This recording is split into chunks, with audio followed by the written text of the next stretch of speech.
Hey folks, this is BestInSlot, and tonight I'm going to show you something very, very cool right here in Jurassic World Evolution 2. Now you will need mods to pull this off. You're going to need the brand new expanded scenery mod by Kaiodenic. So big shout out to Kaiodenic. I'll link that mod down below. And what that mod does is it does what it says on the tin. It expands your scenery options with over, over 100.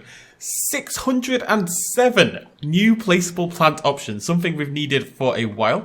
They're not here on the left. What you do is you hit the H key like so, shapow, and you get grass, you get flowers, you get lobster claws, and look how many there are. And I think these were all from Planet Zoo and stuff like that. We've got bushes, we've got other bushes, we've got different types of trees, and we've got some different grasses here as well. And thanks to the free build mod, we can of course put these absolutely everywhere. So tons of foliage options, an insane number of foliage options in their own little unique icon, little menu. This is an incredible mod. So much respect and love needs to be sent over. This is nuts. So much love and respect needs to be sent over to Kaiodenic, because this is quite clearly utter bloody madness.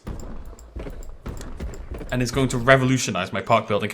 Anyways, that's all well and good. That would have made it into the mod spotlights of the week for sure, because it's a fantastic mod. But thanks to Lucca on Twitter, and again I'll link their profile down below, they posted some incredible screenshots of what looked to be this Amazonian mangrovey swampy exhibit with Leopleurodons and the Titanoboa mod we showcased fairly recently swimming around these underwater swampy environments, and it looked absolutely fantastic. But Lucca, being the cheeky little blighter that they are, did not say how to do it. But I think I figured it out on my own. So what we're going to do is this. I'm going to show you how to do it, and then we'll give it a go. So we're going to build a lagoon section first of all, and then we're going to lower the environment. Again, you will need a free build mod and expanded terrain tools and most of Kaiodenic stuff to pull this off. Of course, this is very much a mod thing, but it's a lot of fun. That's what matters. Fun is fun. Tell your friends. So we're going to drop this down until we get to that point right there. That's the point we're looking for. The point where the lagoon doesn't go any lower. That is the bottom of the lagoon possible. Okay, so you saw that all I did was lower the terrain until I found that point. You see, I can't lower this bit any further because the lagoon itself is kind of creating a minimum height in the ground, essentially. So we're going to flatten around there. And what we're doing here, and this is the important bit, we're also flattening under the lagoon itself. You could actually just do this if you wanted to just do that, lower terrain in the lagoon, but this is easier to see what's going on. Just flatten that back again. So we want to do that. Like so. And then what we're going to do, see, I just want to show you actually something super quickly. So if we grab our lagoon section and we wanted to make this look like a swampy tropical thing, and we grabbed our terrain brushes here. Now, of course, because we've got free build on and these aren't official Frontier things, we can place these in the lagoon. But as you can see, they kind of float over the top of it. So that was really the challenge. How do we not do that? And it's by doing this, because now we've lowered the ground under there. If we hit H and we pick some lovely trees, what do we want actually? So we get some cedars. Yeah, you can see now it's a lot lower. So we're gonna control space, random rotation. I'm just gonna fill this with some trees. La da da da da. Like so. And as you can see, they're in the water. Now, this really is better for taking screenshots or certain video angles if you want to do that, because if we hop into the water itself, you'll see it isn't quite perfect. So if we dive into here, you'll see the trees are actually here. They are floating about midway through the ground. However, if we then go back into this H and we go into our grasses and we pick, let's find a nice good grass. I'm looking for something moist looking, or even not. Like maybe a taiga shrub. I'm just gonna dot some shrubs around. Okay, that took a little while, 5-6 minutes, something like that. But now what we can do is attach ourselves a lagoon hatchery, like so. Bit funky. And let's string that all together, lovely jubbly. And let's create a Leopleurodon. That's a good shout. We're going to go modify genome. We're going to pick some fancy ass colors as we do. And let's pop those out. So there we go. There we go. We're going to keep it to just 5. I think that's a good size for what we're trying to do here. And let's try it out.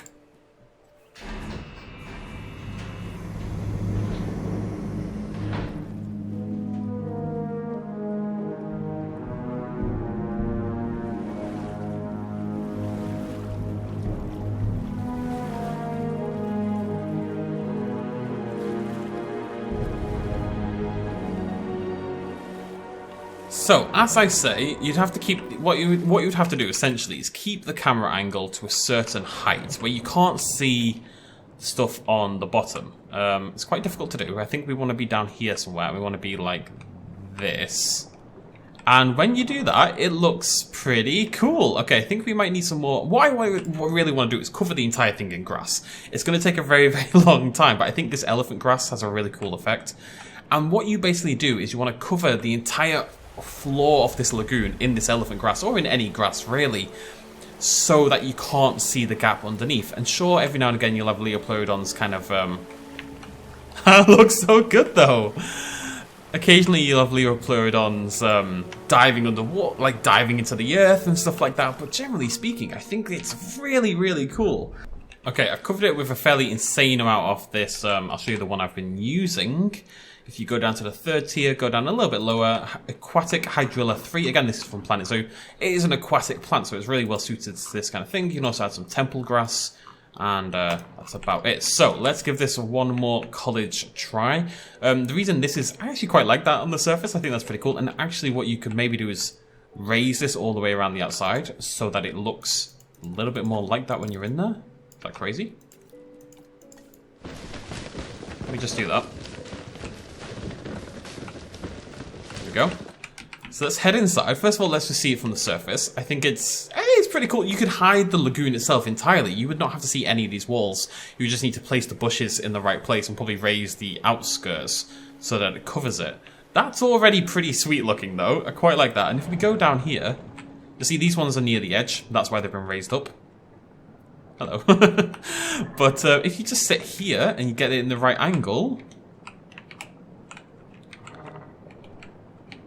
you can't tell. I mean, it looks like, I mean, even then, when it's like dropping into the grass, it kind of looks like it's just swimming through some deeper grass, you know what I mean? Like grass closer to the surface, and it's like long, long grass, so we can't quite see the bottom. But this is really cool looking. That looks so good.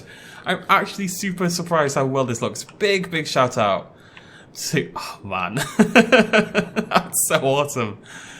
I'm really excited. I'm going to do hopefully a post-processing color correction, which is what Lucca did on Twitter, which is part of the reason everyone lost their minds about how good it looked, I think. That tree's gone funky. I'm going to try to do that in Premiere and hopefully showcase that at the start of the video, but that is really, really cool. Shout out to Kaiodenic, shout out to Lucca. Fantastic idea, fantastic mod, so much work, so worth it. Looks brilliant. One of the cooler little tricks I think you can officially do in Evolution 2. I would suggest if you're going to try to do this, and I think we'll be doing this again, I think we'll do this on our Canyon playthrough, because I really want to try it one more time. It does take a long time to cover that many plants. I would recommend, before you put any trees in though, do your ground coverage, do your outskirts. I'll do a full video on it in the future, maybe doing more tips for this kind of thing, but it really does make them look like swamp-like creatures, you know? Yeah, just cover the ground. Like, this ground is just tons of the same bush, really. It doesn't look bad at all. Really looks natural to me. It doesn't have a problem. And then you just want to kind of cover it with some other stuff. Like the elephant grass is really good, I would suggest. Anything that has that aquatic kind of vibe. Man! It's so good. It is crazy how good this is. I'm going to do this so much. It's the outskirts you have to be a little bit worried about, but again, you just have to hit the right angles. That bit on the right is breaking, this bit here is breaking my heart.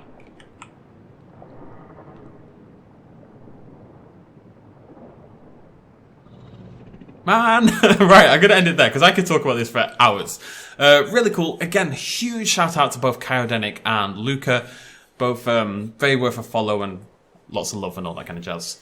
And that's about it from me, so hope you all have a lovely weekend. We'll be back tomorrow with some Planet Zoo. It's already recorded. It was going to go up today until I saw this and thought, we have to talk, we have to figure out how to do this, obviously. And yeah, thank you so much for joining me. I'll see you lovely folks very soon. And cheers much love as always. Throw me a like if you enjoyed the video. Go give a little like and a follow to Luke on Twitter as well. And of course, endorse Kaiodenics mod, which I'll link down below as well. Cheers much love as always. Bye-bye.